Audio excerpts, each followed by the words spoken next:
Hello friends, welcome back. Friends, आज हम लोग फिलॉसफी को स्टडी करेंगे और जानेंगे समझेंगे कि फिलॉसफी की मीनिंग क्या होती है और इसकी ब्रांचेज या स्कोप क्या क्या हैं।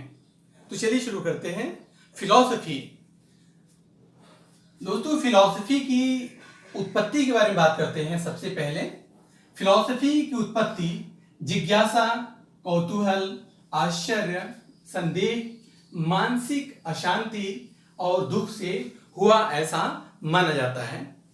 यह एक ऐसा विषय है जिसमें ऐसे प्रश्नों के उत्तर अनादिकाल से मानव खोजता आया है जो हमारे मन में संदेह, आश्चर्य, जिज्ञासा और कौतूहल पैदा करते हैं। इन्हीं रहस्यों के अन्वेषण के फलस्वरूप जो साहित्य अस्तित्व में आया उसे दर्शन शास्त्र कहते हैं। दोस्तों, चाणक्य, इन्हें कौटिल्य भी कहा जाता है, ये कहते हैं दर्शन सभी विधाओं का दीपक है, वह सभी कर्मों को सिद्ध करने वाला साधन है, वह सभी धर्मों का अधिष्ठान है। यही नहीं, दर्शन को सभी विषयों की जननी भी कहा जाता है। Philosophy is the mother of all subjects, यानी सभी विषय जो आज अस्तित्व में हैं, जिन्हें हम लोग स्टडी करते हैं, ये सभी कभी न कभी फिलॉसफी के ही हिस्से रहे हैं। समय के साथ मानव चिंतन ने उसको धीरे धीरे अलग शाखाओं के रूप में विकसित कर दिया। दर्शन चिंतन की उच्च सीमा है।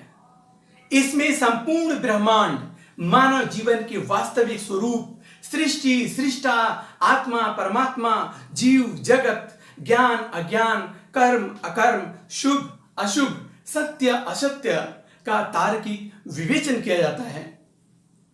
दर्शन जीवन का सबसे महत्वपूर्ण और आवश्यक पहलू है, क्योंकि प्रत्येक व्यक्ति के जीवन का कोई न कोई दर्शन अवश्य होता है, चाहे वह उसके बारे में सचेत हो या ना हो। यही कारण है कि व्यक्ति अपने जीवन दर्शन के अनुरूप ही संसार को देखता है, उसी के अनुरूप अपनी धारणा बनाता है और उन्हीं धारणाओं के अनुरूप अपना जीवन व्यतीत करता है या किसी तथ्य के संबंध में अपने विचार व्यक्त करता है। अब आइए समझते हैं दर्शन का वास्तविक या शाब्दिक अर्थ क्या होता है। सबसे पहले संस्कृत से लेते हैं। दर्शन संस्कृत शब्द दृश्य से बना है, दृश्य धातु से बना है, जिसका अर्थ होता है देखना। क्या? देखना। अर्थात दृश्यते अनेन इति दर्शनम, जिसके द्वारा देखा जाए वह दर्शन है। ऐसा ही उपनिषद में उल्लेख मिलता है, दृश्यते अनेन इति दर्शनम। दोस्तों, दर्शन को इंग्लिश में फिलॉसफी कहते हैं। क्या कहते हैं? फिलॉसफी, जो लैटिन वर्ड क्रमशः दो शब्दों फिलॉस और सोफिया से बना है, जहां फिलॉस का अर्थ होता है लव, प्रेम या अनुराग, वहीं सोफिया का अर्थ होता है विजडम यानी ज्ञान।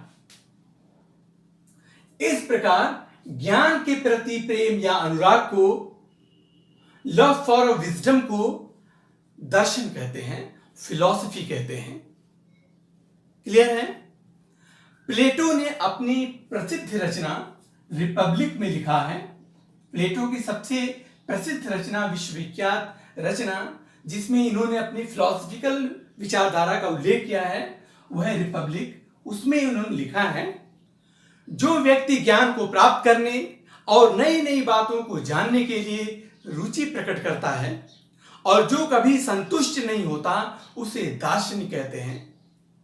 इसी सीरीज में शोपेनहावर एक दार्शनिक हुए हैं। वो कहते हैं संसार का प्रत्येक व्यक्ति, यानी प्रत्येक व्यक्ति जन्मजात दार्शनिक है। Every man is born metaphysician. आइए कुछ अन्य डेफिनेशन से लेते हैं। फिक्टे। दोस्तों, जितनी परिभाषाओं का हमने व्हाइट बोर्ड पर उल्लेख किया है, इसका अंकन किया है, ये सभी परीक्षा के दृष्टिकोण से बहुत इंपॉर्टेंट है और पूछे भी गए हैं। फिक्टे कहते हैं ज्ञान के विज्ञान। दर्शन क्या है?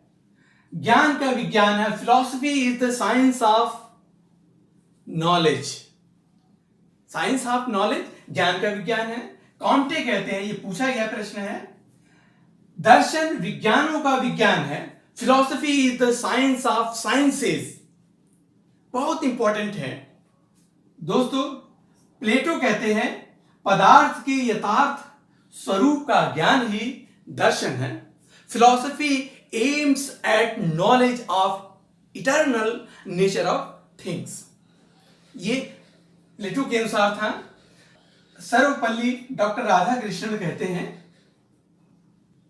यथार्थ स्वरूप का तार्किक विवेचन ही दर्शन है।